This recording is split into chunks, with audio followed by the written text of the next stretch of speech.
Sebelum pergi, ia memberikan kartu nama dan berkata, "Jika kamu butuh pekerjaan yang lebih baik, datanglah ke kantor saya." Raka hanya mengangguk, tak terlalu berharap. Baginya, itu hanya basa-basi orang kaya. Namun, ia tetap menyimpan kartu itu. Ketulusan pria kuli panggul. Keringat di antara deru pasar. Pagi itu, seperti biasa, Raka sudah berada di pasar sebelum matahari terbit. Dengan tubuh kurus namun berotot karena kerja keras, ia memanggul karung demi karung barang milik para pedagang. Upahnya tak seberapa, hanya cukup untuk makan sehari dan membangku ibunya yang sakit di rumah kontrakan sederhana. Raka dikenal sebagai kuli panggul yang jujur dan tidak pernah mengeluh. Meski hidupnya keras, ia selalu tersenyum. Baginya, selama masih bisa bekerja dan ibunya bisa makan, itu sudah cukup. Namun, di balik senyumnya, tersimpan harapan besar. Ia ingin suatu hari keluar dari kehidupan ini. Ia ingin memiliki usaha sendiri, rumah yang layak, dan hidup yang lebih baik. Tapi mimpi itu terasa begitu jauh. Suatu hari, pasar tampak lebih ramai dari biasanya. Banyak orang berpakaian rapi berlalu lalang, berbeda dari biasanya. Raka tidak terlalu peduli, ia tetap bekerja seperti biasa. Tak disangka, hari itu akan menjadi titik balik hidupnya. Sosok yang berbeda. Di tengah keramaian pasar, Raka melihat seorang wanita parubaya berjalan sendirian. Pakaiannya rapi dan mahal, jelas bukan orang biasa. Wajahnya terlihat bingung, seperti tidak terbiasa dengan suasana pasar. Raka sempat memperhatikannya, namun kembali fokus bekerja. Ia tidak ingin terlihat mencurigakan. Namun, entah kenapa, perasaannya mengatakan wanita itu sedang dalam bahaya. Tak jauh dari wanita tersebut, dua pria tampak mengikuti dengan gerak-gerik mencurigakan. Mata mereka terus mengawasi tas yang dibawa wanita itu. Raka mulai gelisah. Ia ingin membantu, tapi ia hanya kuli panggul. Apa yang bisa ia lakukan? Namun hatinya tak bisa diam.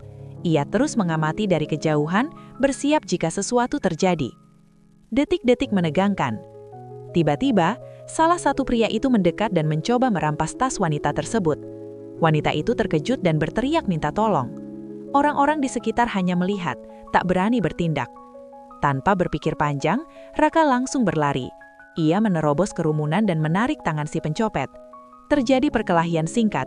Meski tubuh Raka kecil, tenaganya kuat karena terbiasa bekerja keras. Dengan penuh keberanian, Raka berhasil menjatuhkan salah satu pencopet. Yang lainnya kabur. Tas wanita itu berhasil diselamatkan. Raka berengah-enggah, wajahnya penuh keringat. Ia menyerahkan tas itu kembali kepada wanita tersebut. "Terima kasih, kamu menyelamatkan saya," ucap wanita itu dengan suara gemetar. Raka hanya senyum dan berkata, "Sudah seharusnya, Bu." Ia tidak tahu, tindakannya itu akan mengubah hidupnya selamanya. Pertemuan tak terduga. Wanita itu memperkenalkan dirinya sebagai Ibu Maya. Ia tampak sangat berterima kasih. Ia menanyakan nama Raka dan pekerjaannya. Saat tahu Raka hanya seorang kuli panggul, raut wajahnya berubah, bukan meremehkan, tapi kagum. Di zaman seperti ini, masih ada orang yang berani menolong tanpa pamrih. Ibu Maya menawarkan uang sebagai tanda terima kasih, namun Raka menolaknya dengan halus. "Saya tidak menolong untuk uang, Bu," katanya. Jawaban itu membuat Ibu Maya semakin terkesan. Sebelum pergi, ia memberikan kartu nama dan berkata, "Jika kamu butuh pekerjaan yang lebih baik, datanglah ke kantor saya." Raka hanya mengangguk, tak terlalu berharap. Baginya, itu hanya basa-basi orang kaya. Namun, ia tetap menyimpan kartu itu. Harapan yang mulai tumbuh. Malam itu, Raka duduk di samping ranjang ibunya yang terbaring lemah. Lampu redup menerangi wajahnya yang penuh kelelahan. Di tangannya, ia menggenggam kartu nama yang diberikan Ibu Maya. Tulisan di kartu itu terasa begitu asing baginya.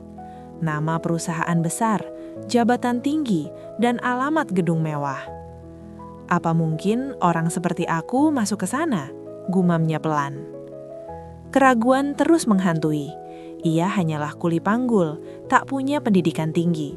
Bahkan pakaian layak pun terbatas. Namun ketika ia melihat ibunya terbatuk lemah, hatinya tergerak. Ia tidak bisa terus hidup seperti ini.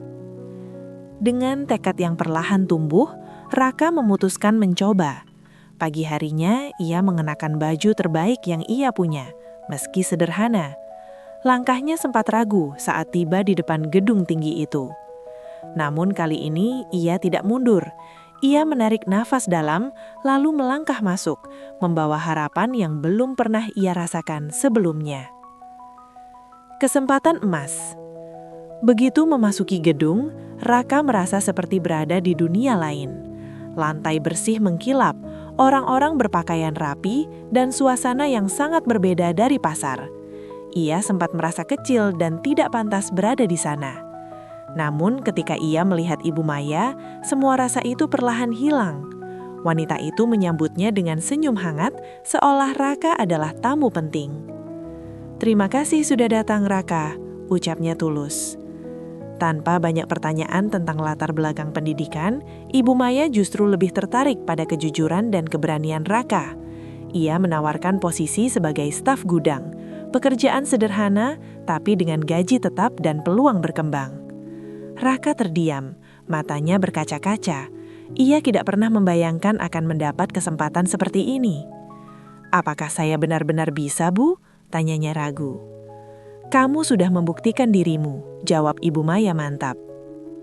Dengan hati bergetar antara takut dan bahagia, Raka akhirnya menerima tawaran itu, sebuah langkah awal menuju kehidupan baru. Perjuangan baru. Hari pertama kerja menjadi tantangan besar bagi Raka. Ia harus belajar banyak hal, mencatat barang, mengatur stok, hingga memahami sistem kerja yang sebelumnya tidak pernah ia kenal. Seringkali ia melakukan kesalahan kecil, namun Raka tidak pernah menyerah. Ia datang paling pagi dan pulang paling akhir. Ia bahkan tak segan bertanya kepada rekan kerja demi belajar lebih cepat. Kerja kerasnya mulai terlihat. Atasan dan rekan-rekannya mulai menghargai dedikasinya. Kejujurannya juga membuatnya dipercaya memegang tanggung jawab lebih besar. Di sisi lain, kehidupannya perlahan berubah. Ia bisa membawa ibunya berobat ke klinik yang layak. Senyum ibunya kembali terlihat, menjadi semangat terbesar bagi Raka. Meski lelah, hatinya penuh syukur. Ia sadar ini adalah kesempatan yang tidak boleh ia sia-siakan. Raka kini bukan hanya bekerja untuk bertahan hidup, tetapi untuk masa depan yang lebih baik. Takdir yang berubah. Beberapa tahun berlalu, dan hidup Raka berubah drastis. Dari seorang kuli panggul, kini ia menjabat sebagai manajer operasional. Keputusan-keputusannya berpengaruh besar bagi perusahaan. Meski begitu, ia tidak pernah melupakan asal-usulnya. Ia tetap rendah hati dan sering membantu rekan lain yang mengalami kesulitan. Suatu hari, Raka kembali ke pasar tempat ia dulu bekerja. Ia berjalan perlahan, mengingat setiap sudut yang pernah menjadi saksi perjuangannya. Para kuli panggul masih bekerja seperti dulu, dan ia melihat dirinya di masa lalu dalam diri mereka. Dengan senyum haru, ia mulai membantu beberapa dari mereka mendapatkan pekerjaan yang lebih layak. Raka akhirnya memahami satu hal penting. Hidup bisa berubah karena satu tindakan kecil yang tulus. Menolong tanpa pamrih bukan hanya menyelamatkan orang lain, tetapi juga bisa membuka jalan tak terduga bagi diri sendiri. Dan dari situlah takdirnya benar-benar berubah.